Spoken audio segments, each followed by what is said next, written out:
สนับสนุนโดยน้ำดื่มหัวเสือ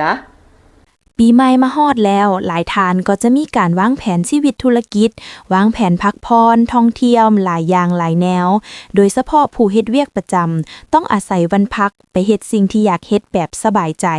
มื้อนี้พวกเฮามาเบิ่งวันพักรัฐการของสปป.ลาวเฮาในปี 2026 ว่ามีหยังแด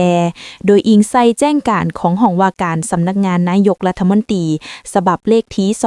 2118ทับหสนยลงวันที่26ธันวาคม 2025 เรื่องการกำหนดวันพักทั้งรัฐการและวันพักสดเสยประจำปี 2026 ซึ่งมีรายละเอียดคือ 1. วันที่ 1 มังกร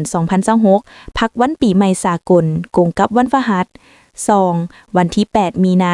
2026 พักวันแม่หญิงสากลแต่เนื่องจากว่าวันที่ 8 มีนา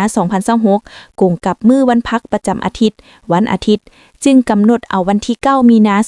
2026 กงกับวันจันทร์เป็นวันพักสดเสยวันแม่หญิงสากล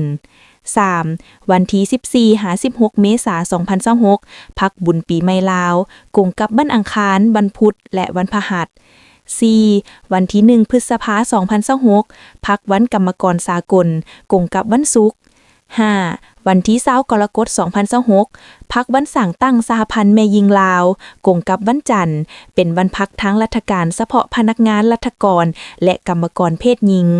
6. วันที่ 2 ธันวาคม 2026 พักวันสถาปนาสปป.ลาวกงกับวันพุธ